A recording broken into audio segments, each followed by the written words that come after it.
Bonjour à tous et bonjour à toutes, bienvenue dans cette webconférence consacrée au secteur de la finance. J'ai le plaisir de co-animer cette émission avec Célia Serramour. Bonjour Célia. Bonjour Jacques. Prête pour un nouveau numéro? Prête. Bon. Donc on va effectivement parler du secteur de la finance, un secteur finalement qui a toujours été dans le domaine de l'innovation. On va évoquer notamment la modernisation de l'infrastructure, en tout cas le voyage vers le cloud, dans un premier thème avec la Société Générale. On aura Pierre Asly à distance. Finalement, cette partie cloud et cette partie infrastructure, il s'agit d'un socle technologique où on va pouvoir travailler, récupérer et travailler, analyser les données et notamment aussi développer des usages tels que l'intelligence artificielle. Et ça, c'est ce que nous évoquerons avec Clémence Panet de la Banque Postale. De l'intelligence artificielle, il en sera toujours aussi question à travers la start-up qui s'appelle Didu, où on va parler de chatbot et de callbot.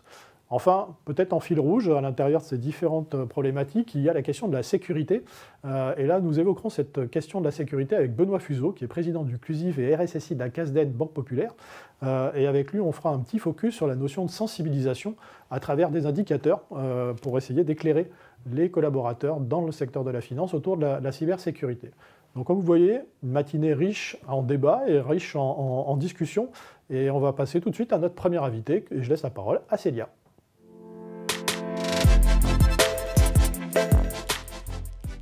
J'ai le plaisir maintenant d'accueillir Pierre Asly, responsable de la plateforme de services cloud au sein de la Société Générale. Alors Pierre, bonjour. Enchanté. Peut-être une première question, est-ce que vous pouvez en quelques mots nous donner votre fonction et votre périmètre au sein de la Société Générale? Oui, donc au sein de la Société Générale, dans les équipes infrastructure informatique, je suis en charge de la cloud platform, des services bases de données, middleware et infrastructure big data. Je suis membre du comité de direction des infrastructures et aussi du comité d'architecture groupe. Alors on va revenir un petit peu sur la modernisation des systèmes IT. Est-ce que vous pouvez nous parler un petit peu de votre voyage vers le cloud? Alors le point de départ de notre voyage vers le cloud, c'est d'abord un besoin de s'adapter à des nouveaux défis. Faire la différence avec des nouveaux concurrents qui sont de plus en plus nombreux et plus agiles. Satisfaire les nouveaux besoins des clients. Et répondre aussi aux exigences du régulateur qui sont croissantes et à la cybercriminalité. Et pour répondre à ces défis, la Société Générale, depuis de nombreuses années, a lancé sa transformation digitale et continue à lancer des initiatives pour tirer le meilleur parti des technologies. Et dès 2014, le cloud a été validé comme une fondation indispensable pour moderniser le système d'information et le rendre plus agile, plus efficace, plus ouvert et plus sécurisé. Et donc en 2014, on a commencé notre première étape de la journée vers le cloud avec une plateforme de cloud privé, infrastructure as a service, où on livrait principalement de la puissance de calcul à la demande.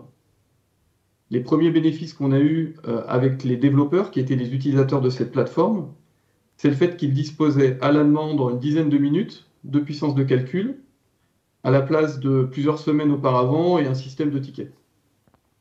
Ça a aussi permis de mettre aussi à la demande le fait de pouvoir supprimer cette puissance de calcul et donc de mettre en place le fameux paiement à l'usage propre au cloud et ainsi inciter à la frugalité. Dans cette phase, on a aussi profité de mettre ensemble l'ensemble des ressources de calcul de la banque pour qu'une entité qui n'avait plus besoin d'une ressource puisse être libérée pour être utilisée par une autre entité. Donc c'est notre cloud de génération 1. D'un point de vue applicatif, c'est une transformation très faible qu'on appelle lift and shift. On déplace l'application. Et donc, ce cloud de génération 1, depuis 2014, on a une stratégie cloud first et on l'a déployé. Et en 2020, on avait 80% des applications de la banque qui utilisaient ce cloud. Non, juste sur cette première étape, quand on a préparé un petit peu cet entretien, je crois que vous aviez aussi une problématique, ou en tout cas une limite, qui était liée à la donnée. Alors, est-ce que vous pouvez nous préciser un petit peu quelles étaient finalement ces questions de limite autour de la donnée?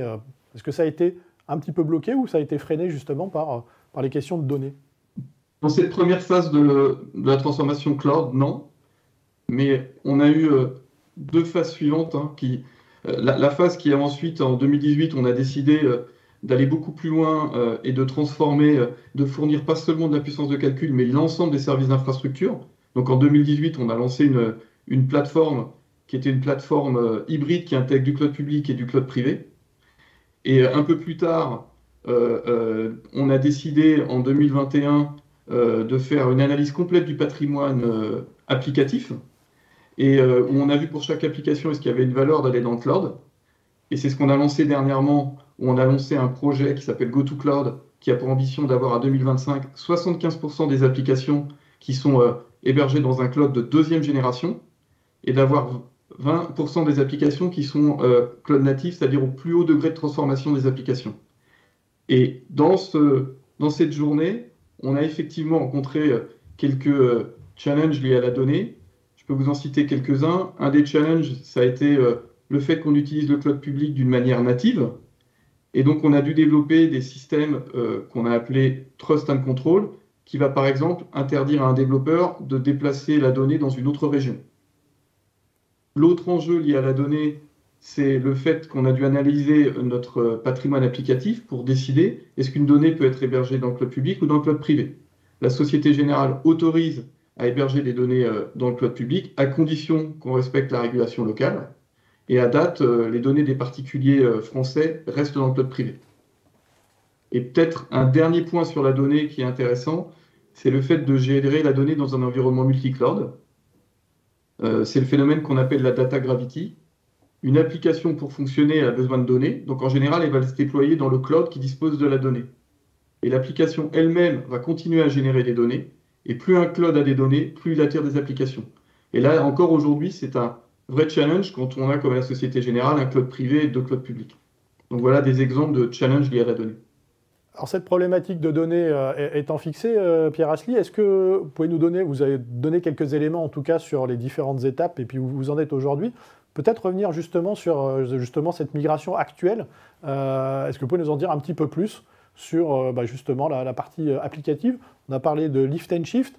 Est-ce qu'aujourd'hui, toutes les applications, vous avez parlé de 20%, est-ce que vous avez vocation à déployer toutes les applications dans le cloud? Objectif 2025, d'avoir 75% des applications qui sont sur ce cloud de génération 2, avec 25%, dont 25% dans le cloud public, et donc 20% d'applications de cloud native. Donc ça, c'est l'objectif. Cet objectif a été validé en début d'année, et aujourd'hui, nous sommes dans la phase de mettre tous les prérequis pour préparer cette accélération.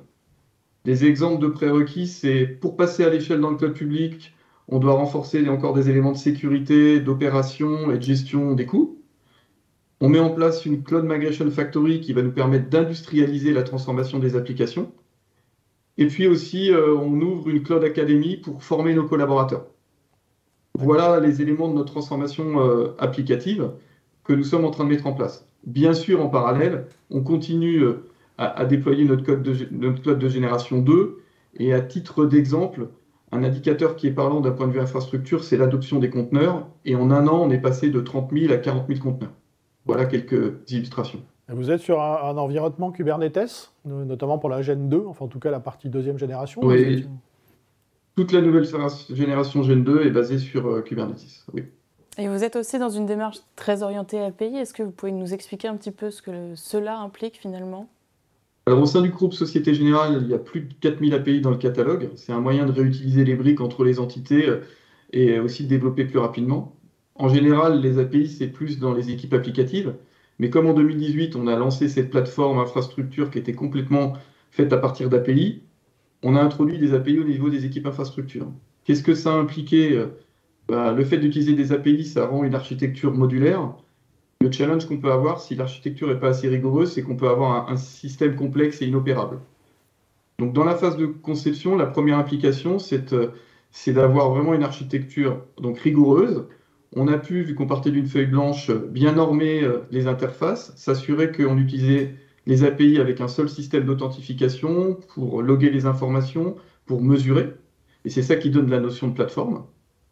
Dans la phase opérationnelle, il y a une autre implication, c'est que ça change le modèle opérationnel. Les développeurs sont autonomes, ils déploient plus souvent.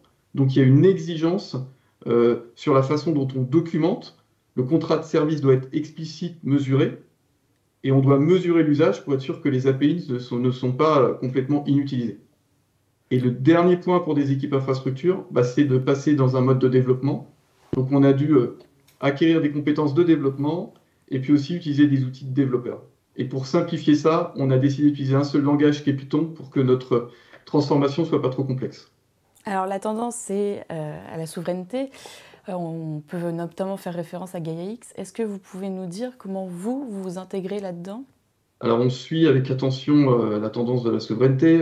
On participe aussi grève dans les groupes de travail sur la souveraineté numérique, la protection des données, mais aussi la cybersécurité. Et depuis 2021, on est membre de l'association GaiaX. Donc, GaiaX qui a pour objectif d'avoir un espace d'échange de données de confiance avec des valeurs européennes. Donc, à moyen terme, on devrait voir apparaître des clouds de confiance et pouvoir créer des nouveaux services.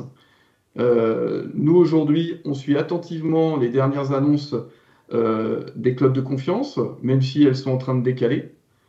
On voit un effet positif, c'est la standardisation, la convergence au niveau réglementaire, au niveau des standards. Par exemple, quand on regarde en France Sepnum Cloud et qu'on regarde les labels GaiaX, il y a beaucoup de similitudes. Donc ça, c'est un effet très positif.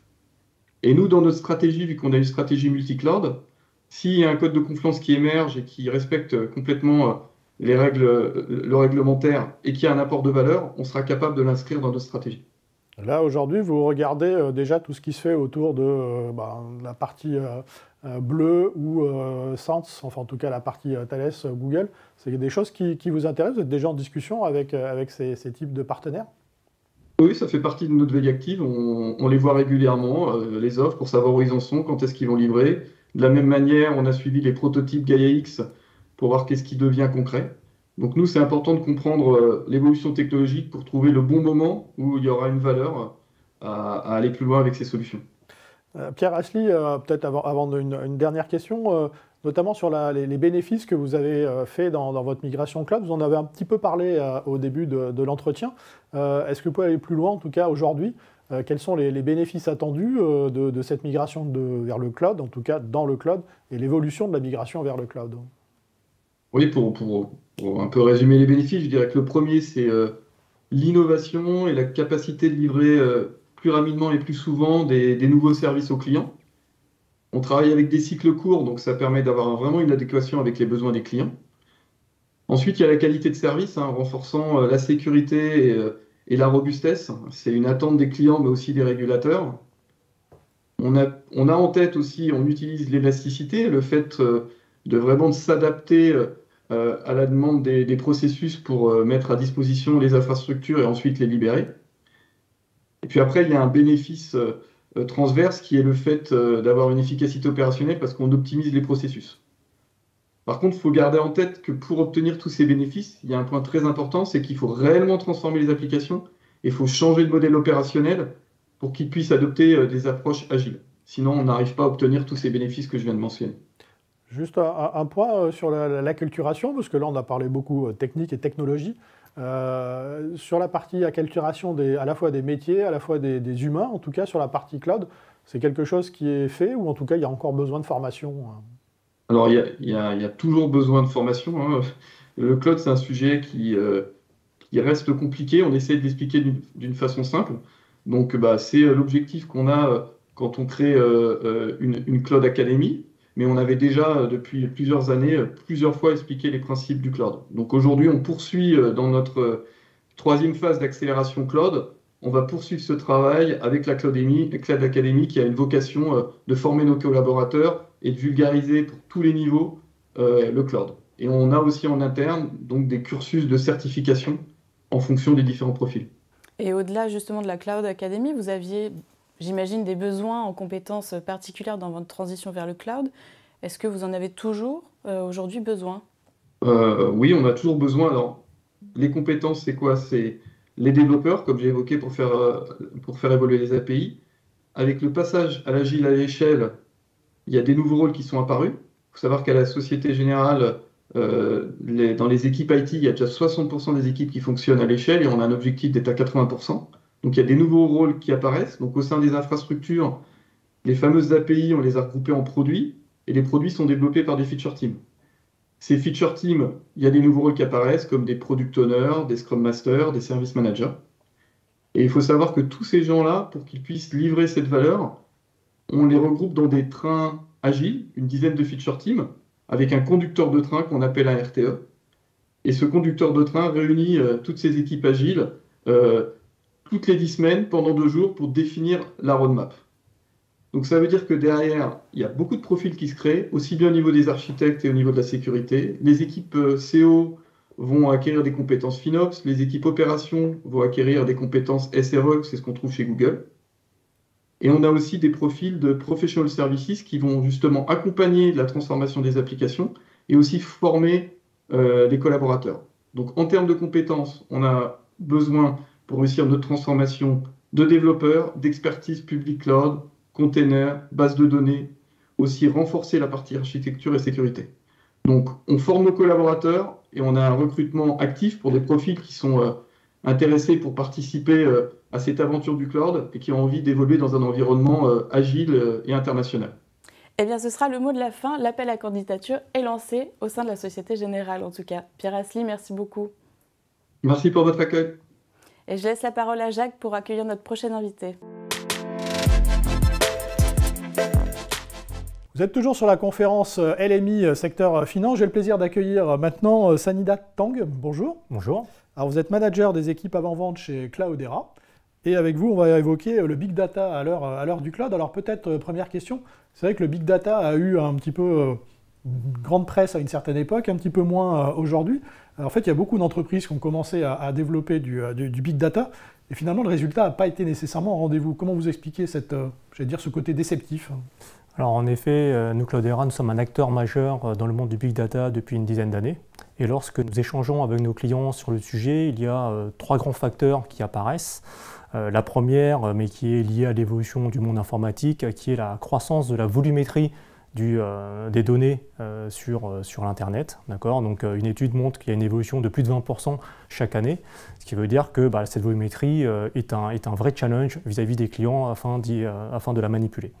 Le deuxième facteur est lié à la fragmentation de la donnée, c'est que celle-ci peut en effet être bien sûr en interne dans l'entreprise, mais également, comme on peut le voir grâce à l'évolution des usages du cloud, être disséminée soit dans des clouds publics, soit même, je dirais, avec des projets de type IoT, dans des clouds qu'on appelle des edge clouds.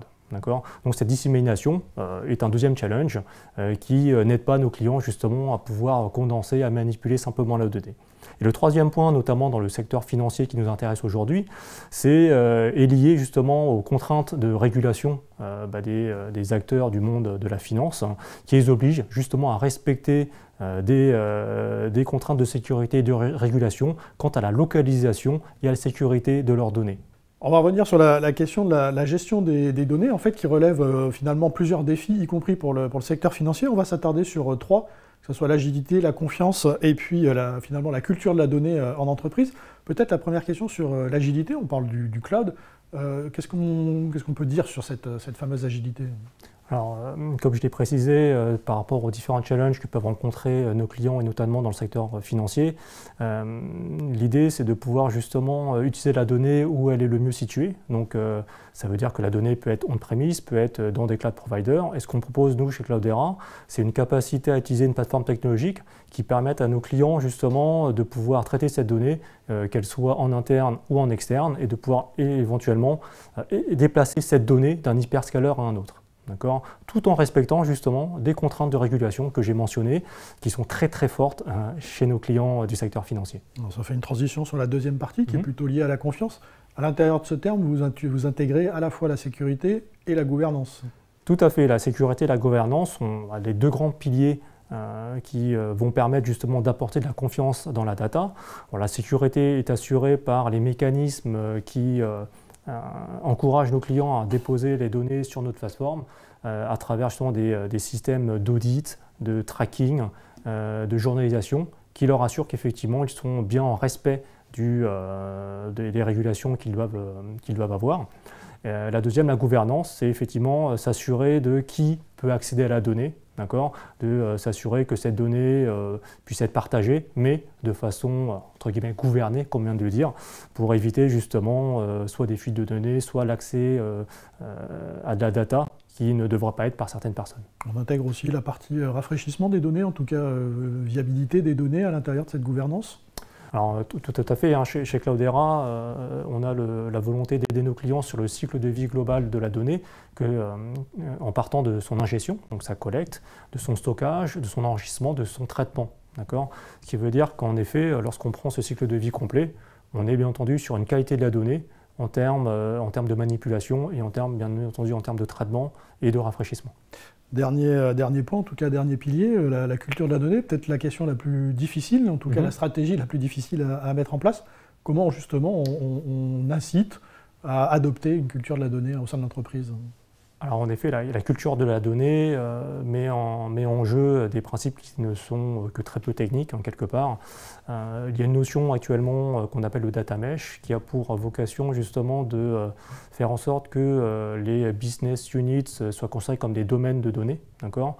Et chaque domaine de données est responsable de la qualité de la donnée qu'elle va produire.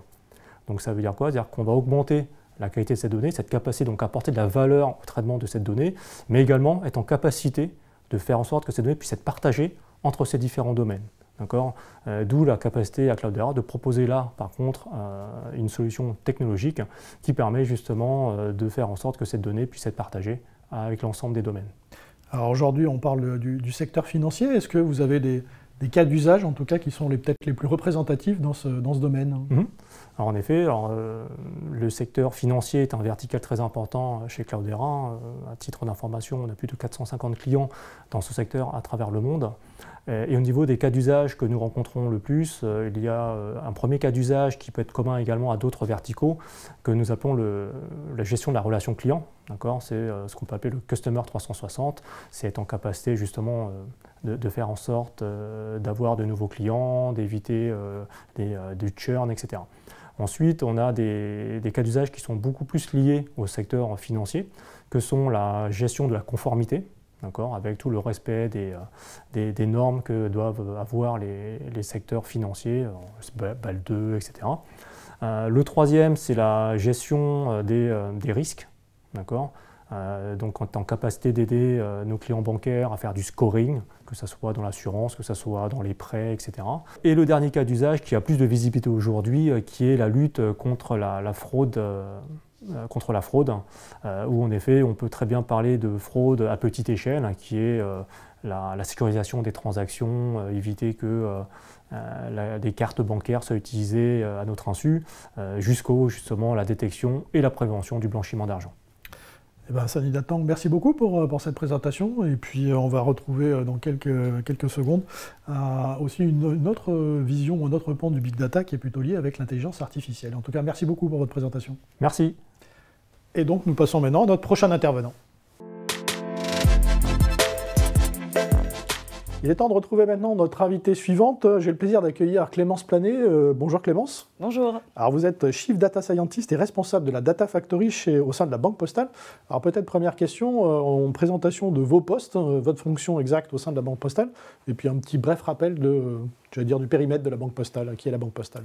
D'accord, donc la Banque Postale, un petit périmètre, alors, très rapidement, c'est 20 millions de clients, 10 millions de clients actifs qui font des opérations quotidiennement et une présence sur tout le territoire français avec 17 000 points de contact dans lesquels les Français peuvent se rendre pour faire leurs opérations. Peut-être juste le contexte à la Banque Postale de la direction data. Aujourd'hui, la Banque Postale a vraiment placé au plus haut niveau, je dirais, la data, avec une direction data qui est rattachée au directeur général adjoint qui a en charge la data, le digital, l'innovation et la DSI. Et donc, il y a vraiment un binôme, évidemment, très important entre la data et la DSI pour que les projets puissent fonctionner. Cette direction data, elle adresse les différents pans, je dirais, de l'activité data. Tout un volet autour de l'administration de la donnée, la gouvernance des données, la qualité des données, la connaissance commune des données, le dictionnaire de données. Les référentiels. Les référentiels. Il y a absolument un autre aspect sur l'architecture, les référentiels. Et puis la Data Factory dont j'ai la charge. Et la Data Factory, alors qu'est-ce que c'est? C'est vraiment un centre d'excellence, d'expertise en data science, qui va être là un peu comme un cabinet de conseil interne pour l'ensemble des métiers de la banque et qui va aider tous les métiers à mener leurs projets data.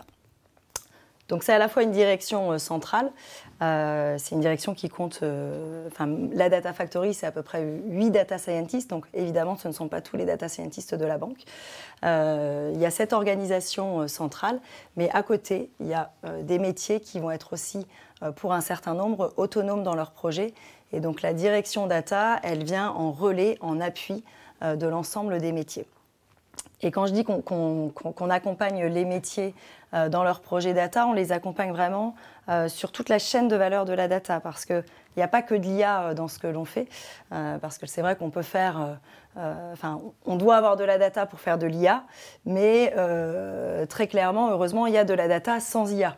Et donc, nous, on doit être utile aux métiers dans leurs projets data, donc ça veut dire les aider, je dirais, dans leurs travaux même d'extraction, de mise en avant de leurs données, de création de tableaux de bord, de tableaux de pilotage. Ça va être aussi mener des études statistiques un peu ad hoc sur un certain nombre de sujets. Et c'est bien évidemment les accompagner dans les projets plus complexes de machine learning, de deep learning, de les aider à mettre en place des modèles prédictifs qui font appel à ces types de technologies. Alors pour rentrer un peu plus dans le vif du sujet, on parle beaucoup d'intelligence artificielle.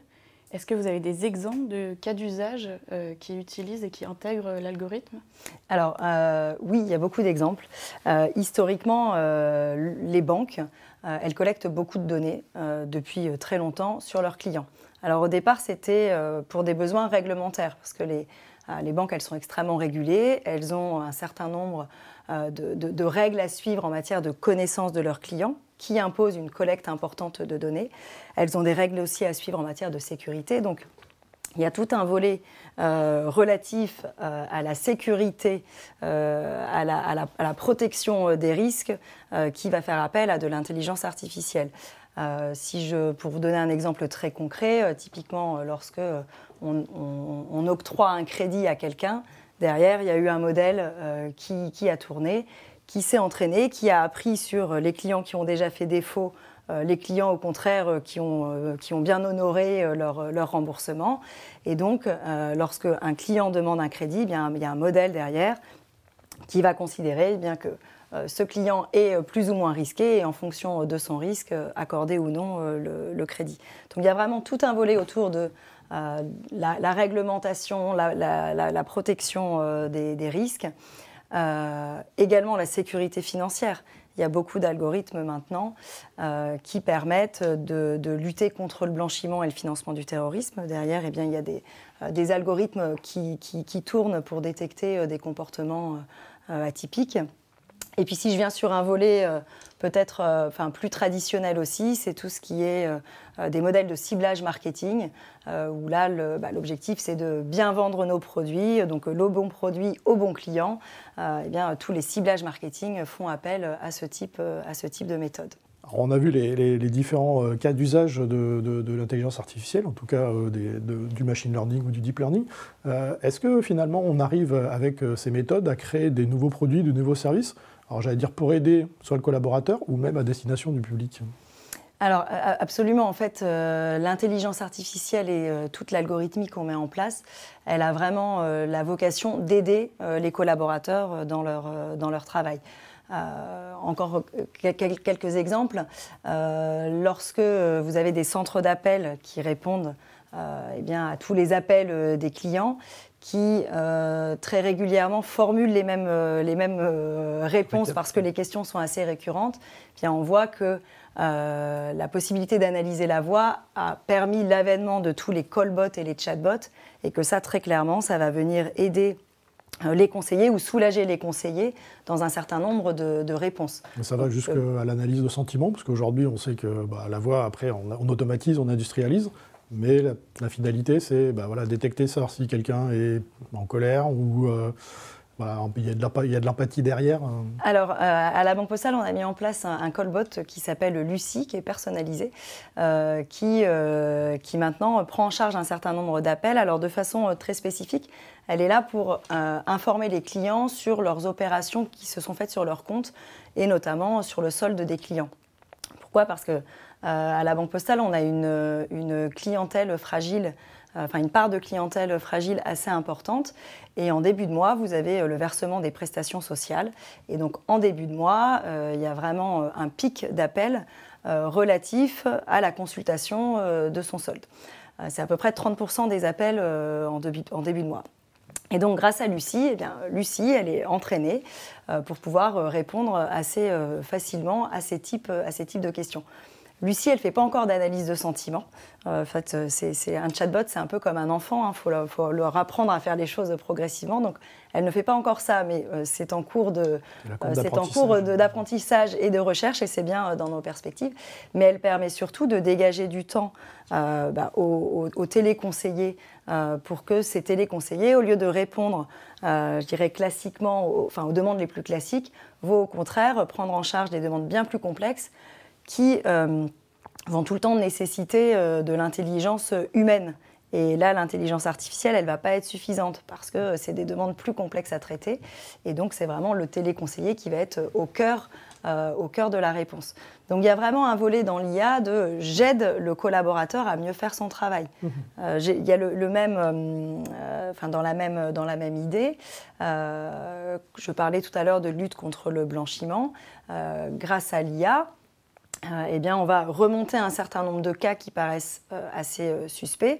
Et c'est derrière un humain qui va aller analyser les cas à investiguer. Ça aura été remonté par de l'algorithmie, mais c'est vraiment à l'humain de faire son analyse. Et aujourd'hui, ça ne peut pas être dans l'alerte, et ensuite l'humain reprend derrière pour vérifier et confirmer la décision. Reprend l'alerte, analyse un autre type de données, là où l'IA va analyser un très grand nombre de données très rapidement, ce que l'humain fera probablement beaucoup moins bien. L'humain, lui, il va être en capacité de croiser beaucoup plus d'informations, mais je dirais à la maille locale, d'aller se renseigner plus finement pour derrière avoir son raisonnement et puis finalement se dire oui, cette alerte, elle est avérée, je la remonte ou pas.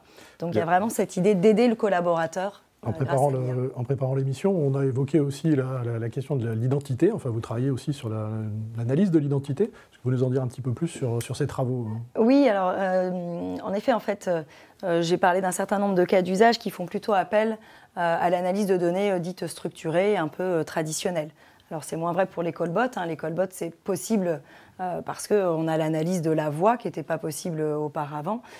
Toutes les technologies de speech to text et puis après de NLP pour comprendre l'objet de l'appel ou du commentaire qui est laissé. Mais il y a aussi tout un volet d'analyse d'image qui permet en effet de faire un certain nombre de travaux sur de la reconnaissance faciale pour s'assurer que la personne qui vient ouvrir son compte, souvent, lorsque c'est à distance, s'assurer que la personne qui ouvre le compte est bien la même personne que sur sa pièce d'identité. Donc ça, c'est un premier entrant. Et en effet, on travaille aussi à la comparaison en fait, de photos pour permettre d'identifier de la fraude documentaire.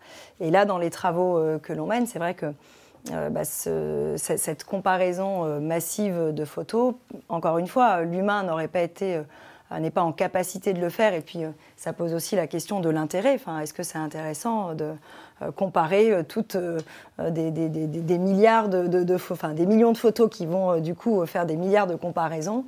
L'intérêt peut être limité. En revanche, analyser des photos qui paraissent en anomalie, là, le travail de l'humain fait tout son sens. Et aujourd'hui, le retour que vous avez sur cette... alors, je ne sais pas si c'est encore une expérimentation, si c'est encore une expérimentation. Et le retour que vous avez... Travailler sur l'industrialisation. Le retour que vous avez, le bilan entre guillemets de cette expérimentation, aujourd'hui, ça marche? Ça marche. Donc le bilan est très positif. Donc je ne vais pas rentrer dans des détails chiffrés parce que communiquer sur ce sujet est toujours un peu tabou et un peu sensible. Mais en effet, ça marche et c'est pour ça qu'on est dans une phase d'industrialisation. Et c'est déjà généralisé sur l'entrée en relation. Toutes les entrées en relation, elles sont vérifiées grâce à de l'IA et à la détection d'images qui permet de s'assurer que les personnes qui entrent chez nous, ce sont bien les mêmes personnes que sur les papiers d'identité. C'est rassurant. On avait commencé aussi à l'évoquer un petit peu, il y a quand même une synergie avec les différents métiers. Est-ce que vous pouvez nous parler un petit peu de l'acculturation avec ces métiers? Comment ça se passe? Est-ce qu'il y a des bons élèves, des mauvais élèves? Alors, en tout cas, il y a un vrai sujet d'acculturation pour tout le monde, ça, c'est sûr. Et il faut absolument, en fait, que pour que les projets fonctionnent, il y a un peu un triptyque magique qui est le métier, qui doit exprimer son besoin, qui a son expertise métier, la data, qui du coup va travailler cette algorithmie et doit comprendre le besoin métier, puis l'IT, parce que sans l'IT, on ne peut pas industrialiser. Donc vraiment ce triptyque-là, il doit être très uni et il est magique. Ça fait qu'on va pouvoir industrialiser. S'il n'y a pas ce triptyque au rendez-vous, les projets sont un peu voués à l'échec. Et donc, du coup, pour que les métiers soient embarqués, alors l'IT est assez sensibilisé à la data. En revanche, les métiers, il y a des métiers qui sont plus ou moins matures sur la data. Je parlais tout à l'heure des cas d'usage très répandus dans les marketing, dans les risques. Eh bien, évidemment, ces directions-là, il n'y a plus besoin, je dirais, de les acculturer parce qu'ils savent ce que c'est que la data. Ils le font depuis des dizaines d'années. Mais après, il y a aussi d'autres métiers, des fonctions un petit peu plus support, les directions RH, les directions des achats, où là, le niveau de maturité est un peu moins élevé, les directions juridiques aussi. Et donc, du coup, il y a une réelle nécessité d'acculturer tout le monde à la data, de désacraliser aussi, d'expliquer aussi avec des mots simples ce qu'on peut faire avec la data, de montrer la valeur que ça a. Et donc, il y a un réel volet d'acculturation à tous les niveaux, que ce soit du top management jusqu'au niveau le plus opérationnel, pour prendre conscience de l'importance de ces sujets. Et donc, ce que l'on organise, alors du coup, à la direction de la data, on fait en sorte qu'il y ait des formations un peu grand public, des moments d'acculturation pour expliquer le plus simplement possible ce qu'on peut faire avec la data. On a aussi, pour le personnel, je dirais, qui va être vraiment les mains dans le cambouis de la data, bien, des formations techniques, parce qu'il faut aussi se former aux nouvelles techniques d'analyse de données. Et puis, on organise beaucoup des partages d'expériences parce que la vocation de la direction de la data en centrale, c'est de faire en sorte que, en tout cas du côté de la Data Factory, tous les algorithmes qu'on va pouvoir développer ont vocation à circuler dans la maison. C'est un asset après commun. Et donc, ces algorithmes, ils sont développés en centrale, mais ils sont remis à la main des métiers pour chacun des métiers. Donc ça veut dire qu'il faut créer un catalogue d'API qui sont capables de faire des requêtes sur les modèles. Alors elles ne sont pas toutes APIsées, mais c'est exactement ça l'idée. C'est on a un catalogue en fait des cas d'usage qui ont été menés dans la banque et ses filiales, parce que typiquement ma French Bank en fait partie, de manière à ce qu'il y ait vraiment une synergie entre les data people de chacune des directions, et qu'un algo qui est utilisé pour un usage soit utilisé pour un autre. On a par exemple développé, alors il n'y a pas d'intelligence artificielle en tant que telle derrière, mais un algorithme, alors le sujet n'est pas hyper sexy, j'en suis désolée, mais permettant à partir des données open de l'INSEE, qui publie la liste des personnes décédées mensuellement en France, et bien de faire des règles un peu de matching flou, pour dire je récupère les informations que l'INSEE communique et je regarde si dans la base de mes clients, il y a ces personnes qui seraient décédées et dont on n'aurait pas eu connaissance du décès. Donc, voilà. Donc le sujet n'est pas très sexy, mais en réalité, il est très utile. Inactifs, en fait. Enfin, pour faire simple, c'est pour détecter des comptes qui sont inactifs, en tout cas où il n'y a personne qui... Alors, la plupart sont inactifs. Parfois, ils sont actifs et du coup, ça pose des questions quand même de fraude, de sujets. Donc, il y a un vrai volet réglementaire parce qu'on ne peut pas garder de l'argent de quelqu'un qui est décédé, ça doit être consigné. Et donc, cet algorithme-là qui a été développé, qui permet de tenir compte des erreurs de saisie qui pourraient être faites dans nos systèmes d'information. Et donc, on matche ça de manière à tenir compte de ces erreurs-là. Ça nous a permis de détecter, malgré tout, un grand nombre de personnes qui étaient extrêmement dormantes dans nos bases, puisqu'ils étaient décédés et on n'avait pas eu cette connaissance-là bien. Ce type d'algorithme-là, en fait, ça peut être réutilisé pour détecter des doublons, pour faire de la qualité de données. Eh bien, ma French Bank a utilisé complètement cet algorithme et la Poste était aussi intéressée pour le détourner un petit peu, mais pour pouvoir détecter par exemple des sujets de qualité, de doublons. Donc on voit vraiment qu'il y a une vocation à ce que ces assets data circulent. Donc c'est exactement cette logique-là de catalogue et de pouvoir se servir en fait dans les usages. Pour suivre la question de Célia qui parlait d'acculturation, quel est aujourd'hui votre rapport avec la DSI? Vous avez dit que finalement vous étiez assez proche puisque techniquement, ils vous fournissent aussi les plateformes. Je vais dire, comment vous travaillez avec la DSI et sur quelle technologie vous utilisez? Alors avec la DSI, en effet, on est vraiment en mode One Team. Alors déjà, on a un patron qui est commun, donc ça aide à être en One Team. Il y a un certain nombre donc les projets sont vraiment partagés entre la direction data et la direction IT. Je pense que la synergie a aussi été favorisée avec l'avènement de notre plateforme Big Data qui a maintenant 4-5 ans et sur lequel on a des outils de DataOps qui permettent dès le départ d'un projet data d'aligner l'équipe IT, les data scientists et les métiers.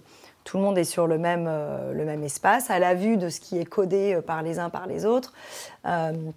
Et dès le départ, on se met en mode industrialisation en se disant ce projet a vocation à être industrialisé, parce que tous les projets n'ont pas vocation à être industrialisés, c'est peut-être un autre débat, mais pour les projets qui ont vocation à être industrialisés, ces outils de DataOps permettent clairement de faire en sorte que les équipes, le triptyque magique, se retrouvent dès le départ et qu'on ait la vue sur les codes. D'avoir un langage commun au final. Exactement. Parce que c'est souvent la problématique, c'est que personne ne dialogue de la même façon entre des métiers, des data scientists et les IT. Ouais. Absolument. Donc d'avoir ce dialogue commun, ce code commun, et dès le début de faire collaborer le data scientist, le data ingénieur et puis l'expert métier vraiment dès le démarrage du projet. Et donc la partie du data scientist va vraiment développer tout son code, tout son algorithme qui est, entre guillemets, prêt à industrialiser. Et c'est là où la DSI prend le relais pour passer vraiment à l'échelle et passer à l'industrialisation. Aujourd'hui, il y a des questions autour du cloud, parce que quand on fait justement ces traitements de données, soit vous avez quand même des bonnes capacités en interne, mais en général, il faut aller aussi à l'extérieur pour aller récupérer de la ressource. Est-ce que c'est le cas à la Banque Postale, ou est-ce que finalement, il faut aussi tout maîtriser? Vous êtes dans un cadre réglementaire qui est assez intense et assez fort. Est-ce que finalement tout est en interne, tout est on-premise finalement? Alors tout est on-premise en effet. Et puis pour rebondir un peu sur cette logique interne-externe, en termes de compétences aussi et d'utilisation d'algorithmes, à la Data Factory, on essaie de développer le plus possible nos algorithmes et de ne pas acheter des solutions toutes prêtes de start-up. Alors, ce n'est pas vrai pour tous les sujets. Il y a typiquement des sujets, je parlais de Lucie tout à l'heure, c'est un partenariat avec Zion, qui est une start-up française, qui elle aussi a fait le choix de vraiment travailler, de maîtriser en interne ses algorithmes. Donc, sur un certain nombre de sujets, on va faire appel à des partenaires, parce qu'on se dit que c'est des partenaires parfois très spécialisés, de niche, et que ça va nous permettre d'aller plus vite, de mettre notre produit sur le marché plus vite. Mais pour les autres sujets, à la Data Factory, on développe en interne avec vraiment un atout formidable, c'est que quand c'est en interne, ce que j'expliquais tout à l'heure, c'est que je peux le partager à tout le monde gratuitement, librement. Je peux aussi le faire évoluer au gré des envies du métier, et ce sans surcoût, parce que parfois quand on prend des solutions toutes faites, bien la moindre évolution coûte un certain...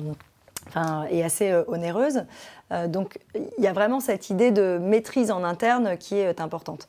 Et puis, je pense en plus que ça fidélise des talents aussi de data scientist lorsqu'on développe ses propres produits, plutôt que d'aller brancher des produits de start-up. Donc, on a vraiment cet enjeu, je pense, de garder la maîtrise sur un certain nombre de sujets en interne et de ne pas acheter forcément des solutions toutes faites, toutes prêtes. Qui peuvent s'avérer onéreuses à la fin et difficiles en fait à faire évoluer. Alors justement, vous venez de parler des data scientists et du fait qu'il faut les fidéliser. Il y en a énormément derrière tous ces projets, ces technologies.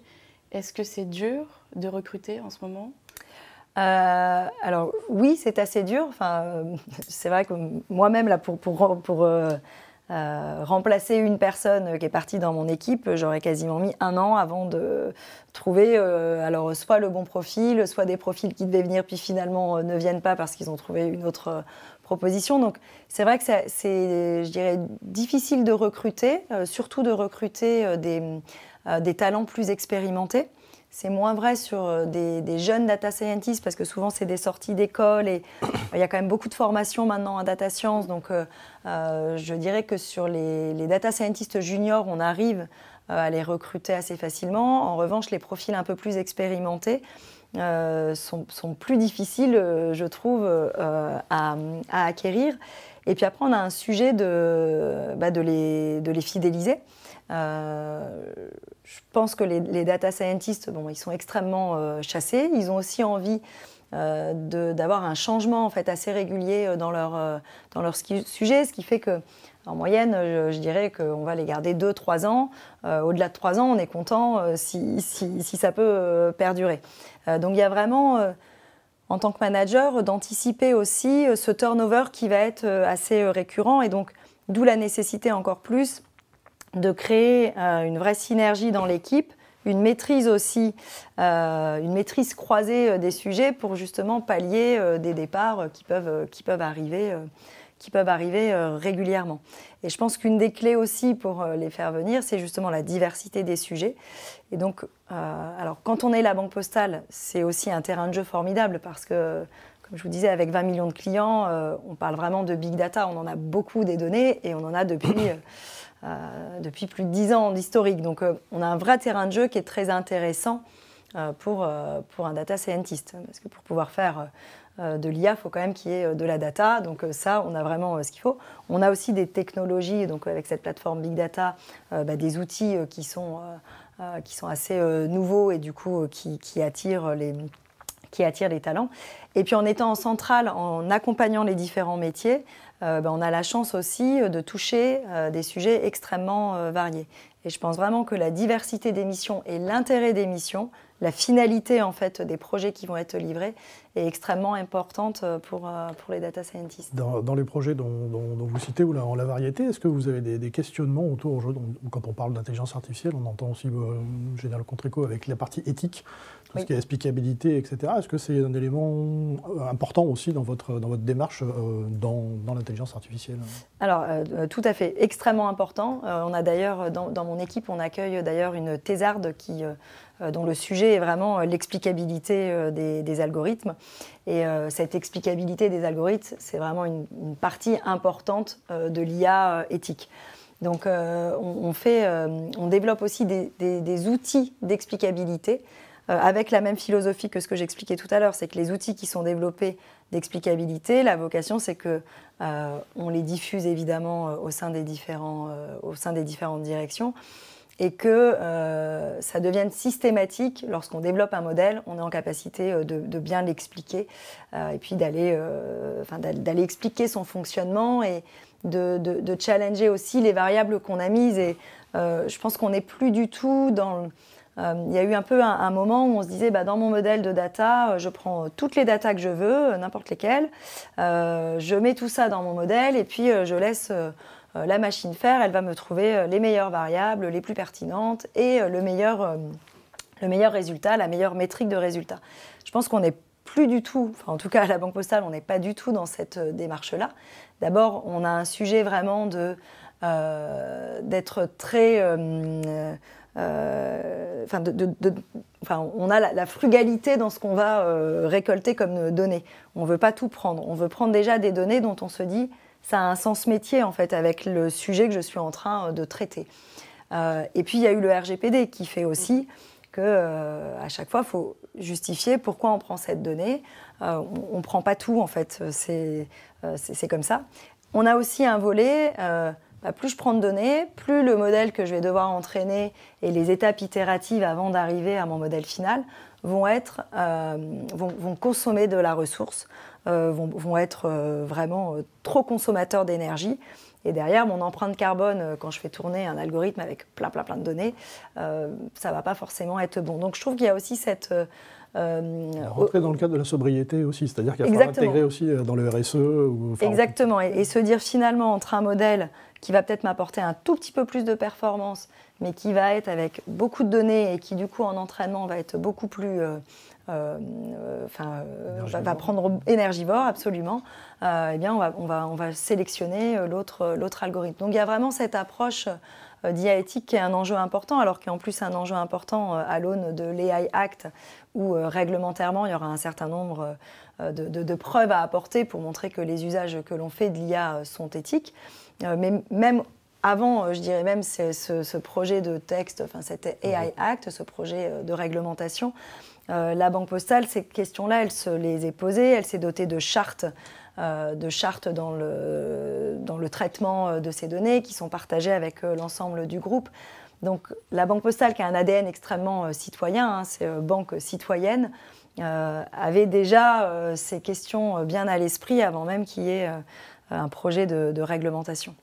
Alors, on évoquait tout à l'heure la qualité des données, enfin en tout cas l'évolution de la donnée à l'intérieur de la Banque Postale, enfin, sur la partie Data Factory un petit peu avant. On vient de vivre une crise sanitaire, pour certains on en sera, voilà. Est-ce que ça a changé la qualité des données, ou en tout cas l'historique des données, puisqu'on ne gère pas de la même façon quand on est dans une non-crise et puis quand on est dans une crise, quel est votre retour sur cette partie? Alors absolument, enfin, évidemment les données de 2020 elles sont extrêmement différentes de celles de 2019 et donc du coup il y a eu un premier impact un peu immédiat, en tout cas dans les modèles qu'on entraîne, c'est de se dire finalement mon AD 2021, si je cherche à modéliser une situation normale, mes données de 2020, si je cherche à modéliser une situation normale, je peux pas les prendre. Donc, sur un certain nombre de modèles, on a fait abstraction de cette année. On a pris des données de 2019 pour entraîner un certain nombre de modèles parce que c'est trop atypique. Maintenant, si demain on subit une nouvelle crise, ces données-là, elles seront hyper intéressantes parce que justement, on aura subi un choc. Et donc, pour observer le comportement des clients au moment de ce choc, ça peut être extrêmement intéressant. Mais si on cherche à modéliser quelque chose de normal, c'est sûr qu'on ne peut pas utiliser ces données. Puis après, je dirais que le Covid a eu aussi un impact, entre guillemets, un peu positif. C'est que le télétravail, les outils de réunion à distance sont devenus la norme. Et que quand... nous, on a une direction IT qui n'est pas... on a le même patron et on est très proche, mais on n'est pas sur le même lieu physique. On n'est même pas dans la même ville en France. Et on est à des centaines de kilomètres. Donc, du coup, je dirais que ces habitudes de travail à distance, avec une normalité en fait, à utiliser des visios, ça a vraiment permis de renforcer notre collaboration. Donc, je pense que ça, c'est un impact positif. Puis le dernier impact qui est un peu anecdotique, c'est que lorsqu'on a un projet de data science et qu'on mesure la performance d'un modèle, on utilise souvent une matrice de confusion qui, semble-t-il, porte bien son nom parce qu'à chaque fois qu'il faut l'expliquer, personne ne comprend rien, avec l'analyse défauts positifs, défauts négatifs. Et je dirais que grâce au Covid, tout le monde a compris ce qu'est un faux positif, un faux négatif avec ces histoires de vaccins qui finalement, avec ces histoires de tests qui finalement n'étaient pas positifs, etc. Et donc du coup, il y a eu une espèce de vulgarisation et de pédagogie sur ce qu'est un faux positif. Clémence Panet, peut-être dernière question avant de se quitter. Quelles sont les évolutions de votre secteur, en tout cas de la Data Factory? Est-ce qu'on peut avoir une sorte de feuille de route de vos travaux? Alors, la Data Factory, très clairement, elle est très engagée sur les sujets dont on parlait d'éthique, d'explicabilité. Et donc, on est aussi en cours d'avoir une autre thésarde qui n'est pas sur l'explicabilité, mais plutôt sur la lutte contre les biais, parce que ça aussi, c'est un autre pan de l'IA éthique. Donc, ces travaux, on les poursuit. Encore beaucoup de travaux autour de la sécurité financière qui sont à mener. Et puis, des travaux aussi autour de sujets de NLP, justement d'analyse de sentiments dont on parlait tout à l'heure. Donc une belle feuille de route à venir, et avec toujours ce leitmotiv de dire c'est utile au métier, et puis le plus transverse possible, et qu'un asset qui est développé doit servir vraiment à toutes les directions. Eh ben, on vous souhaite le meilleur. Merci beaucoup. Merci à vous. Clémence Panet. Et puis nous continuons cette webconférence où je vais redonner la parole à Célia dans quelques instants après le jingle pour la partie start-up.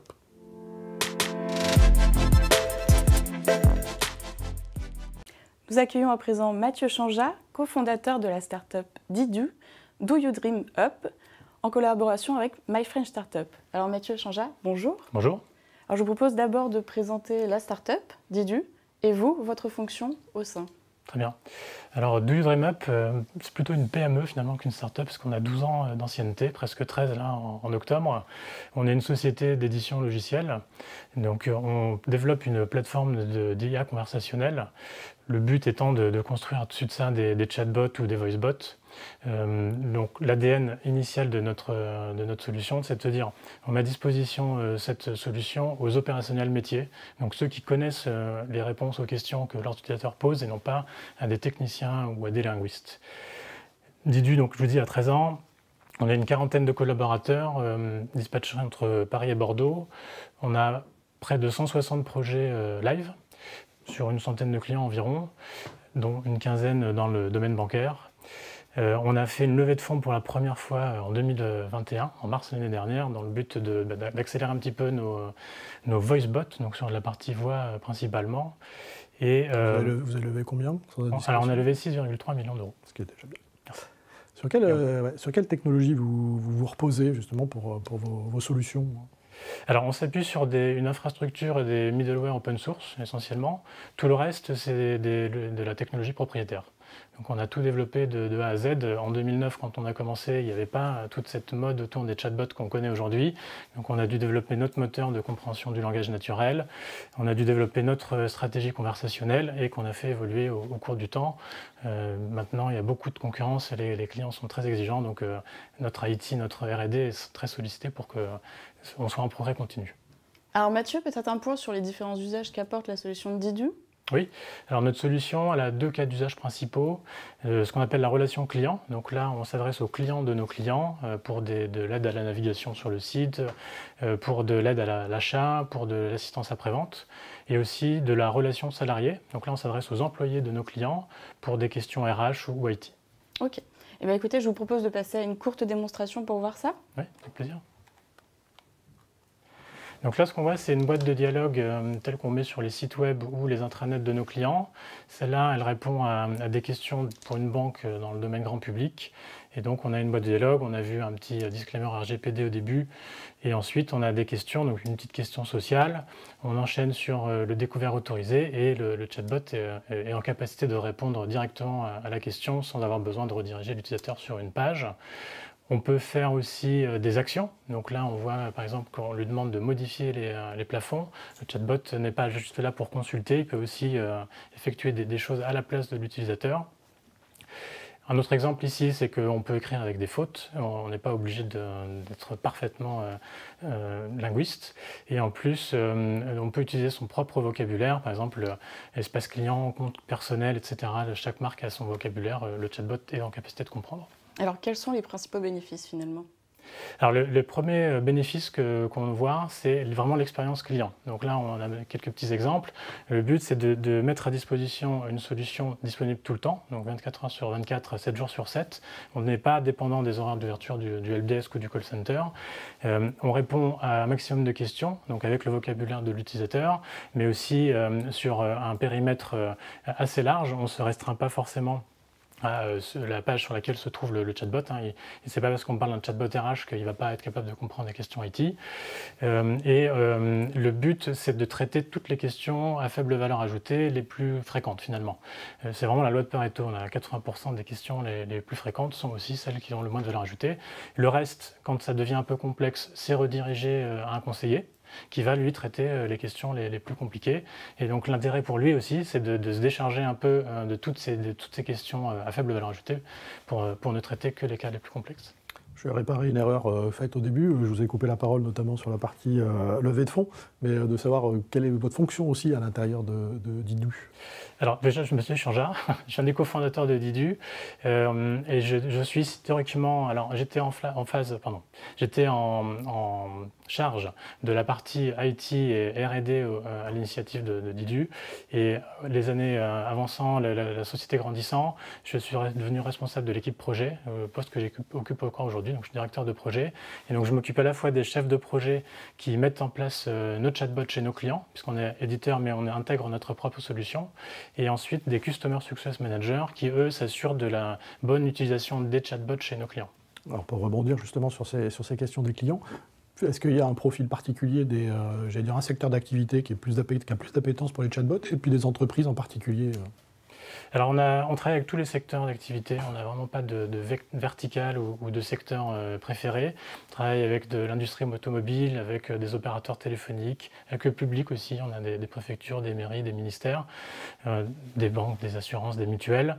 Vraiment le cas commun de tous ces clients, c'est qu'ils ont des forts volumes de sollicitations à leur call center ou helpdesk, et donc ils voudraient traiter pour que les clients n'attendent pas ou qu'ils attendent moins longtemps et qu'ils aient des réponses plus rapidement. Est-ce que vous avez des noms d'entreprises à nous donner, peut-être justement dans le secteur de la finance? Oui, oui. Alors on travaille avec la BNP, on travaille avec la Caisse des dépôts et consignations, on travaille avec la BPI, on travaille avec d'autres banques aussi. Vous avez des mutuelles, l'assurance, donc vous arrivez à vous diversifier à ce niveau-là? Oui, oui, oui. Alors, on n'a pas de verticale assurance mutuelle. On travaille à chaque fois sur mesure, donc chaque client arrive avec ses problématiques et on les travaille avec lui. Mais par contre, on a acquis une certaine compréhension des enjeux de sécurité, des enjeux de confidentialité, et donc la solution, elle a mis en place toutes ces options-là pour traiter ces questions. Alors peut-être une dernière question. Quelles sont les évolutions qu'on peut attendre chez Didu? Alors, le but pour nous, c'est de dire les chatbots, historiquement, c'était un composant web qui se trouve sur la page de l'intranet ou du site de notre client. Donc ça, déjà, c'est un canal très utilisé, hein, je ne l'ai pas dit, mais on a des volumes intéressants. Par exemple, dans un client bancaire grand public, on atteint jusqu'à 100 000 conversations chaque mois. Donc ce n'est pas neutre. Pour eux, ça fait une vraie mise en lumière de ce type d'outil-là. Mais on voit de plus en plus que les utilisateurs vont vers d'autres canaux de contact. Donc quand on est dans son entreprise, souvent on se met à utiliser Microsoft Teams, par exemple, ou Slack. Donc le but, c'est de mettre les chatbots derrière ce type de canaux. On peut aussi passer par le téléphone, ou même sur son smartphone, on peut utiliser une fonction voix. Et donc on va aussi aller sur les canaux de la voix pour être capable de comprendre oralement ce qui a été dit et de restituer oralement aussi une réponse. On va aussi se diversifier à l'étranger. On a beaucoup de clients en France qui ont parfois des filiales à l'étranger. Donc on est déjà multilingue, mais on travaille essentiellement en France. Donc le but, c'est aussi d'avoir des chatbots multilingues. Le but étant vraiment d'avoir un outil qui s'adresse au maximum d'utilisateurs. Mathieu Chanja, merci beaucoup. Merci à vous. Et je laisse la parole à Jacques pour notre prochain invité.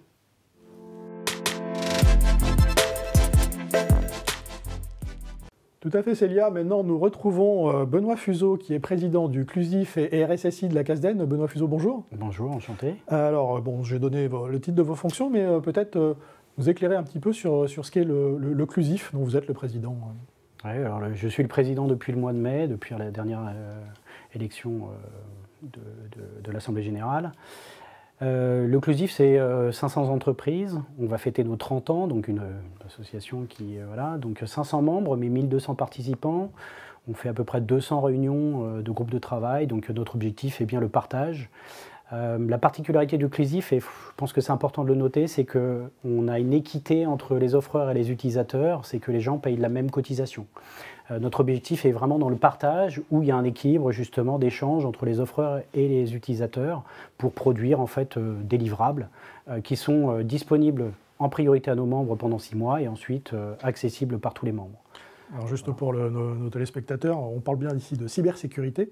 Donc quand on parle d'offreurs et de leaders, donc les offreurs sont des éditeurs de solutions de cybersécurité, et aussi vous avez un collège qui est dédié plutôt RSSI, enfin en tout cas les spécialistes de la cybersécurité. Oui, tout à fait, pardon, oui. Et puis juste pour rapprocher, c'est le CLUSIF et je vais dire l'ombrelle nationale, mais vous avez des déclinaisons aussi régionales. Exactement. Donc, et qu'on est en train de renforcer, là, on est en train de consolider tout ça. Jusqu'à présent, bon, c'était des petits accords, mais là, on voudrait vraiment faire signer une vraie convention avec justement ces CLUSIR qui nous semble aujourd'hui important pour des données géostratégiques. Hein. L'idée, c'est aussi de sentir un peu la température localement et justement d'accentuer ce partage d'informations justement avec les régions. Tout ça dans le cadre de tout ce qui est en train de se passer avec le campus cyber. Et donc, on essaye de travailler avec intelligence et partenariat avec justement le campus cyber, où d'ailleurs le Clusif maintenant a déménagé. Nous avons quitté rue Mogador pour aller nous installer au campus cyber pour être en plein milieu de cet écosystème. On va revenir sur notre sujet d'aujourd'hui. On est sur la partie finance, mais j'allais dire ça touche aussi tous les secteurs, la cybersécurité. Puis il y a un point sur lequel, avec vous, je voudrais insister, c'est la question de la sensibilisation, qui est important. Finalement, en matière de sensibilisation, quelle est votre expérience et qu'est-ce que vous faites en la matière? Alors, plusieurs choses. Déjà, au Clusif, on essaye de faire des partages, justement, de bonnes pratiques de sensibilisation. Je vais prendre un exemple concret. Aujourd'hui, le phishing, c'est un des risques les plus importants de toutes les entreprises, quelles qu'elles soient, avec en plus la mobilité. Les téléphones portables sont en plus des sources pour nous, RSSI, qui sont une vraie problématique. Donc aujourd'hui, la sensibilisation sur ne pas cliquer sur n'importe quel mail devient un impératif. Donc aujourd'hui, on fait tous des actions, des super actions, on essaye de devenir des super communicants, avec ou pas de succès, mais en tout cas, on déploie d'énergie, mais force est de constater... Il faut en faire assez régulièrement, c'est quelque chose sur lequel finalement il ne faut pas s'arrêter, il ne faut pas en faire qu'une fois, il faut que ça soit régulier. Alors moi, personnellement, j'étais contre justement ces campagnes de sensibilisation, de montrer l'erreur, etc. Ça faisait un peu prof, et un peu le bâton, etc. Et en fait, je m'aperçois que plus on le fait régulièrement, et plus les gens sont entraînés, et plus en fait, ils connaissent les rouages, ils vous connaissent. Donc en fait, ça a deux aspects. C'est un aspect vraiment sensibilisation, vous parlez, et puis la bonne pratique aussi de signaler un mail qui semble douteux. J'ai un doute, je contacte mon RSSI, je contacte mon support pour me poser la bonne question. Est-ce que je dois cliquer ou pas cliquer? Mais là, encore une fois, on a aussi un axe de travail à faire avec les équipes de communication, les équipes de marketing, parce que la composition des mails, des fois, même en interne, on a des fois l'impression qu'on a construit des mails de phishing. Donc il faut qu'on donne les bonnes pratiques et qu'on continue justement aussi tout cet accompagnement sur ce côté-là, quoi. La sensibilisation, c'est aussi le changement des comportements. Donc c'est aussi ça une étape sur laquelle, à travers Clusif, on va essayer d'apporter des réflexions. C'est comment je peux travailler avec des gens qui travaillent sur le comportement humain et comment je peux arriver à faire changer les comportements. Parce que ce qu'on constate, et tous, quand on a nos réunions au sein de l'espace RSSI, parce que vous parliez aussi du Clusif, c'est aussi une force, c'est qu'on est dans un espace où il y a un moment, une réunion où il n'y a que des RSSI. Il n'y a pas d'offreurs, donc l'objectif est d'avoir libre parole et on quitte un peu sa société, on quitte un peu sa fonction, on n'a pas de jugement, mais par contre on est là pour justement parler de ses problématiques, ses réussites, ses échecs et de confronter un peu nos idées. Vous parlez de regarder un peu les comportements, ça veut dire qu'on fait appel à des extérieurs plutôt sur les ressources, sur les sciences humaines, entre guillemets, des psychologues. C'est ça. L'idée, ça serait d'aller chercher justement des gens qui sont très forts dans ce domaine-là, de s'appuyer sur ces... C'est pas nos domaines, nous on est plutôt un peu encore technique, même si ça a un peu évolué, mais on reste encore comme des gens techniciens, on n'est pas des communicants, on n'est pas des gens qui sont... Donc appuyons-nous sur des compétences comme ça pour voir ce que l'on peut faire et améliorer. Parce que ce que je disais, c'est que si vous prenez une personne individuellement, que vous lui montrez un mail de phishing, allez, dans 95%, elle sait ce que c'est un mail de phishing. Et pourtant, quand vous faites des exercices, le taux de clic reste toujours trop important. Et ça veut dire que le comportement n'a pas changé. La personne sait, mais elle n'a pas changé son comportement. Donc il faut aller dans l'étape d'après, et je pense que c'est là où il y a quelque chose d'intéressant à creuser sur cet aspect-là, quoi. Et justement, sur cette étape, vous parlez d'une étape supplémentaire. Comment on fait pour acculturer l'ensemble des salariés, y compris les profils qui ne sont pas techniques, à la cybersécurité?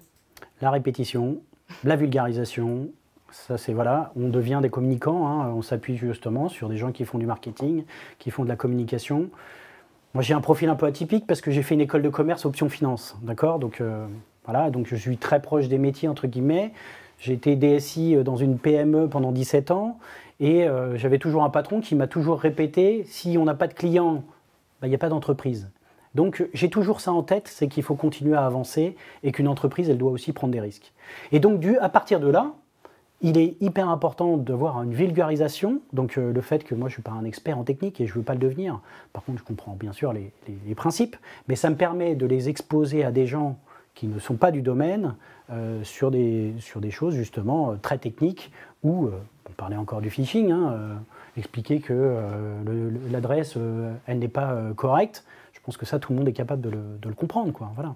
On a vu se développer, ou en tout cas, notamment le gouvernement, cette année, on a vu arriver ce qu'on appelle un cyberscore, donc un indicateur qui montrerait un indicateur de risque.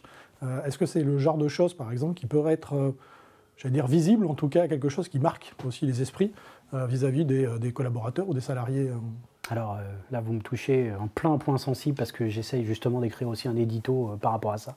Je pense que c'est une excellente idée, ce cyberscore.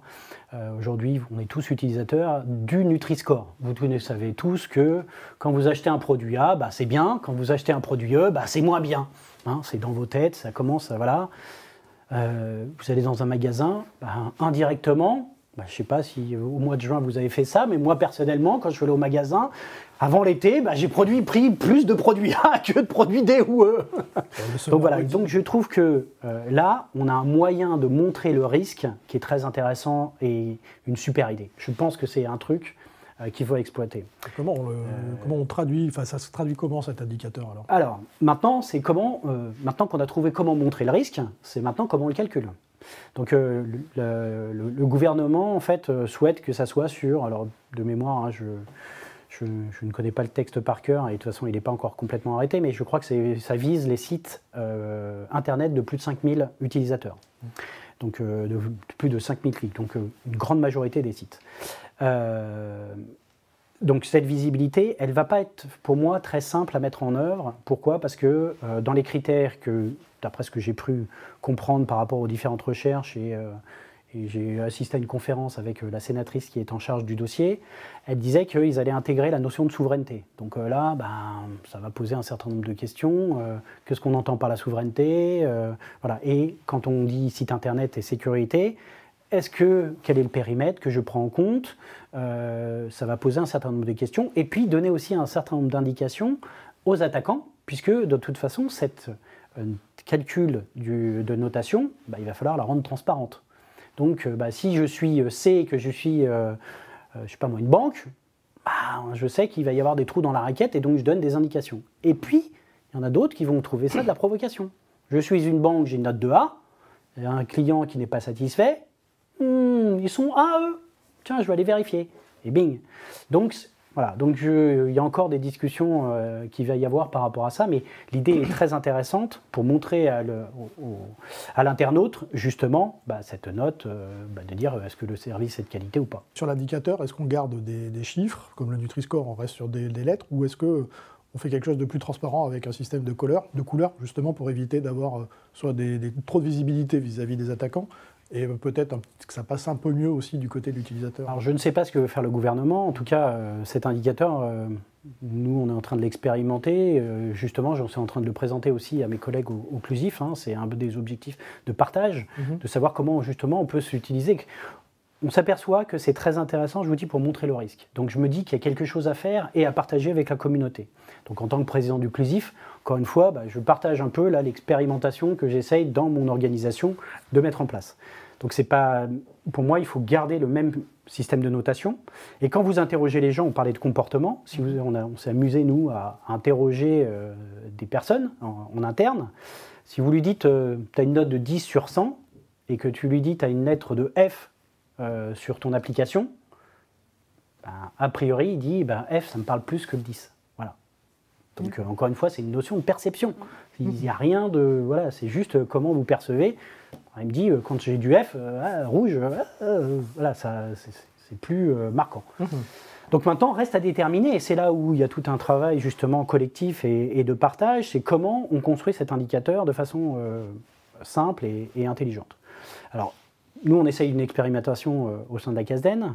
En fait, pour tout vous avouer, hein, cette idée ne vient pas de moi, mais de mon apprenti, hein, qui va d'ailleurs faire une thèse, et que je l'en remercie, sur justement les indicateurs cyber, en quoi les indicateurs cyber vont changer le comportement de nos dirigeants.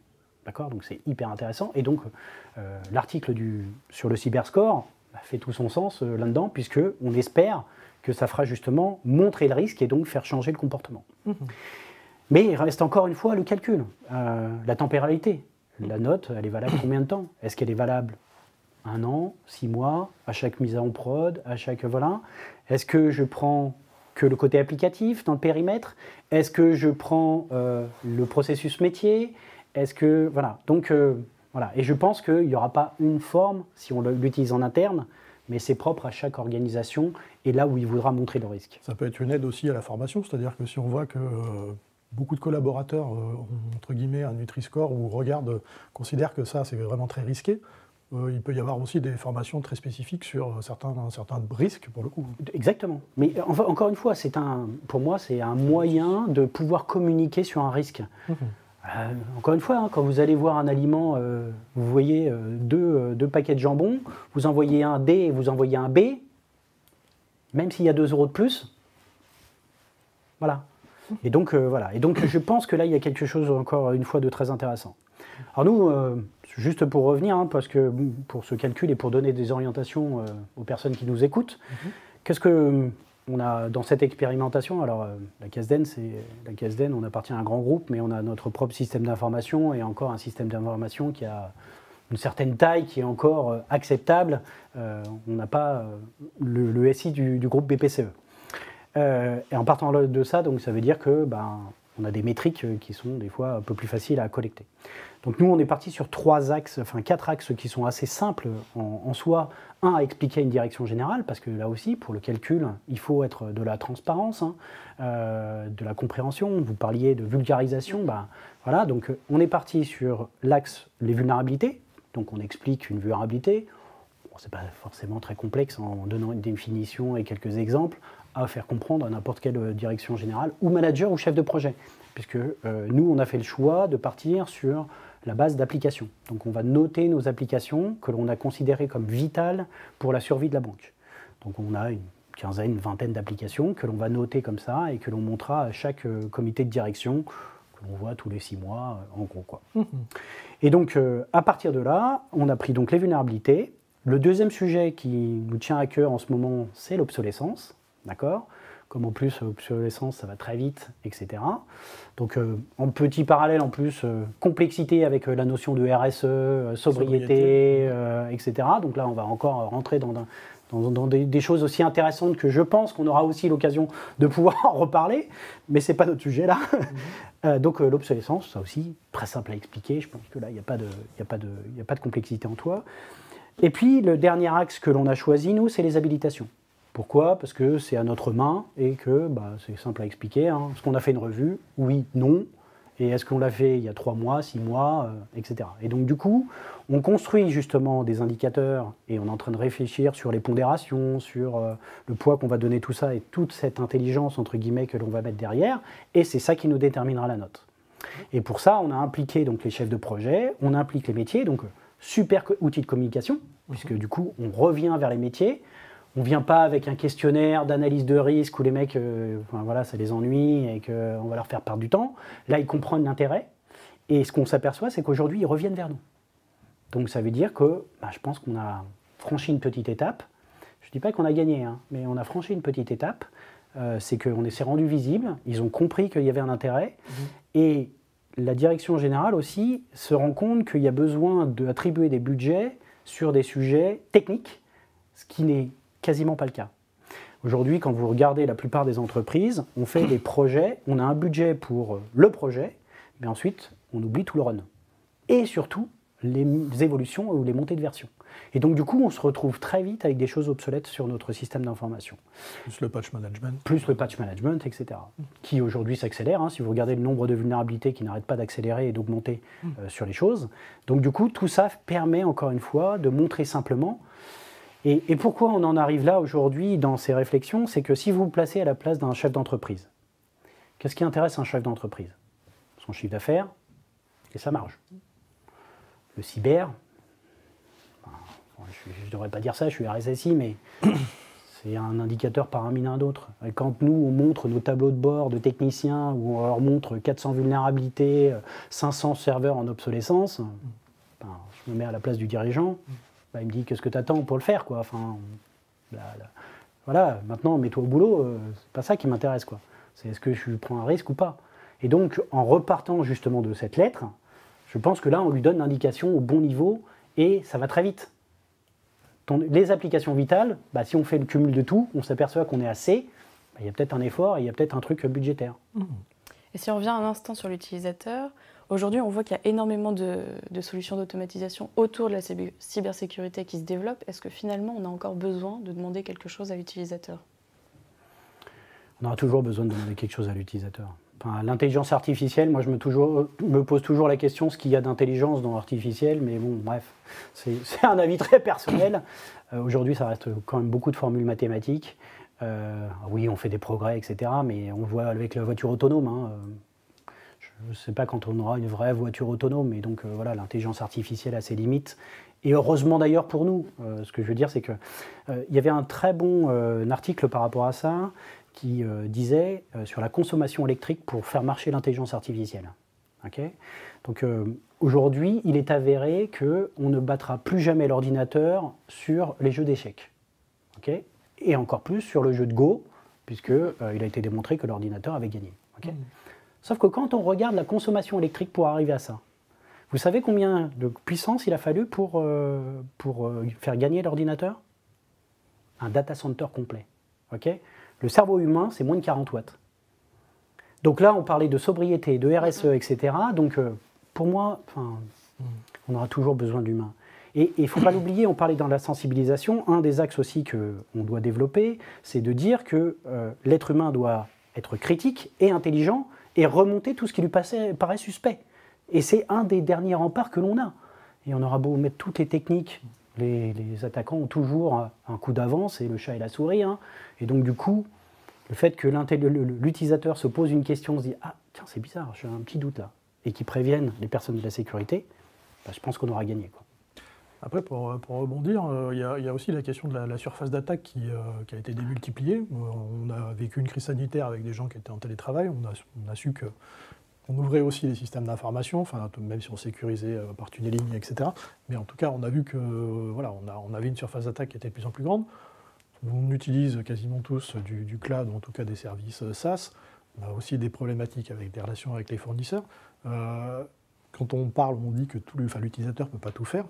Il y a aussi cette surface d'attaque qu'il faut bien, à un moment, corriger, patcher, sécuriser pour le coup. Alors je remodère mes propos dans le sens que c'est pas pour ça qu'il ne faut pas l'utiliser. On est bien d'accord. On est bien d'accord. Aujourd'hui, et puis trouver des experts en cyber aujourd'hui. D'ailleurs, s'il y a des bonnes volontés, voilà, je pense qu'il y a plein de recrutements possibles. Donc n'hésitez pas à, voilà. Et pourquoi je voulais aussi devenir je fais une petite aparté, pourquoi je voulais devenir président du Clésif, c'est parce que je ne viens pas d'un monde de technicien, je ne suis pas ingénieur, et donc je voulais montrer que c'était possible. Moi, il y a 8 ans, je ne connaissais rien à la cyber. Aujourd'hui, je donne des cours, et je suis devenu président d'une association qui a une certaine renommée dans le milieu. Donc, tout est possible. Et donc, oui, il faut aussi s'aider des outils, bien sûr. De toute façon, on ne pourra pas démultiplier les personnels. Déjà, on n'arrive pas à les trouver. On en manque, mais ça n'empêche pas qu'il ne faut pas oublier que l'intelligence humaine est là et pas ne faire que se reposer sur ces systèmes automatiques. D'avoir toujours cet esprit critique. Moi, c'est souvent ce que je reproche des fois un peu, c'est qu'aujourd'hui, on s'appuie trop sur ces systèmes automatisés et on ne prend plus le regard en se disant « c'est bizarre, voilà ». Je sais pas, moi, c'est peut-être mon côté aussi financier un peu qui revient, mais quand je suis rentré, on me montrait des indicateurs sur le suivi du nombre de serveurs, et tout d'un coup, on m'en montrait avec des variations de plus ou moins de 40% d'un mois sur l'autre. Et je leur dis, mais c'est pas possible, les gars, il y a un problème dans vos chiffres. Donc voilà, c'est ce côté critique. Là, sur les systèmes automatiques, il faut toujours garder cet esprit critique. Bien sûr, les utiliser, mais pas oublier qu'ils peuvent être aussi défaillants. On entend parler beaucoup de la partie souveraineté, vous l'avez un tout petit peu évoqué il y a un moment. Est-ce que c'est quelque chose sur lequel vous travaillez? Est-ce que ça rassure aussi, pour le coup, d'utiliser des solutions souveraines? Alors c'est un sujet pas simple, parce que qu'est-ce qu'on entend par souveraineté, hein, ça c'est un vrai sujet. Donc d'ailleurs on ouvre un groupe de travail sur la souveraineté au CLUSIF, là, justement pour réfléchir, déjà pour donner une définition, parce que je pense que tout vient de là. Aujourd'hui on le voit hein, dans tous les grands groupes qui n'utilisent pas du Microsoft, du Google ou de l'Amazon, je ne connais pas. Donc voilà, on a beau essayer de dire qu'on veut faire de la souveraineté. On a vu là récemment aussi un homme du gouvernement faire des petites remarques par rapport à l'association du public et des GAFAM. Bon voilà, ça prouve bien qu'il y a encore plein de choses à faire par rapport à ça et qu'aujourd'hui, est-ce qu'on pourra lutter contre des sociétés qui sont plus fortes que des États? Je ne sais pas. Aujourd'hui, on n'a pas de solution. Ce que je vous dis, c'est qu'on entame un groupe de travail par rapport à ça pour essayer d'apporter un éclairage. Il y a des réflexions aussi avec l'AFNOR pour apporter une normalisation. Donc je pense que ça, c'est des choses qui sont intéressantes. C'est comme la normalisation de l'intelligence artificielle pour essayer de cadrer les choses. On sait que juridiquement, c'est complexe. Donc ces sujets-là, aujourd'hui, il y a encore besoin de discuter et de bien cadrer les choses avant de prendre des positions fermes et définitives. En tout cas, moi, c'est ma position. Alors peut-être une dernière question. On va revenir un petit peu sur les dirigeants, on les a évoqués. Est-ce que la cybersécurité commence à les intéresser réellement? Non, mais elle les intéresse obligatoirement. Pourquoi? Parce que quand leur boîte s'arrête, voilà. Et aujourd'hui, on voit bien toutes les assurances qui ont déterminé que le risque cyber, alors suivant les sociétés, mais on est dans le top 5. Donc ça veut dire que les dirigeants... Non, pour moi, ce n'est pas un problème. Les dirigeants ne sont pas un problème. Aujourd'hui, ils sont sensibles, etc. La problématique, c'est surtout les middle managers. Parce qu'eux, ils ont une pression des dirigeants, parce qu'il faut qu'ils fassent leur travail, et ils ont une pression de leurs collaborateurs. Et eux, ce qu'ils veulent, c'est de l'efficacité. Et c'est eux qui ont tendance à trop cliquer, c'est eux qui ont tendance à bypasser parce que, des fois, pour aller plus vite ou parce que la sécurité amène un parcours qui est moins friendly. Et donc, du coup, ils nous expliquent que c'est là où ça pose problème. Et je pense que c'est là où, là aussi, avec le CLUSIF, on va essayer aussi d'apporter des réponses à ces gens-là ou des choses. Sans vous trahir de secret, hein, on réfléchit aussi sur notre stratégie et l'idée c'est de travailler sur 2 axes, un axe horizontal et un axe vertical, en se rapprochant à la fois des régions, mais aussi en se rapprochant des métiers. Notre objectif est aussi d'aller voir des métiers qui ne nous connaissent pas forcément très bien. Je pense aux directeurs financiers, je pense aux experts comptables, même si de plus en plus ils sont obligés de se pencher à ces sujets, mais aussi des gens du marketing, j'en expliquais pourquoi, etc., qui comprennent aussi les tenants. C'est des gens qui travaillent avec des web agencies. Et donc, les web agencies, souvent, ils font des passes droits. Vous parlez de la supply chain, c'est des gens qui, pour nous, aujourd'hui, doivent être surveillés, resensibilisés, remaîtrisés. Et donc, du coup, c'est pour ça que quand on arrive à expliquer des choses comme ça à nos dirigeants, souvent, ils comprennent. Je vous dis, le plus dur, c'est le middle management, parce qu'ils ont des solutions SaaS et que les vendeurs, ils font leur boulot, donc ils leur vendent du rêve et leur disent, tu vas voir, tu vas gagner en efficacité, donc tu toucheras plus vite ton bonus. Et on ne peut pas leur en vouloir en soi. Eh bien, ce sera le mot de la fin. Merci Benoît Fuseau. Eh bien, merci à vous surtout. Merci pour l'invitation. Et je laisse le dernier mot à Jacques.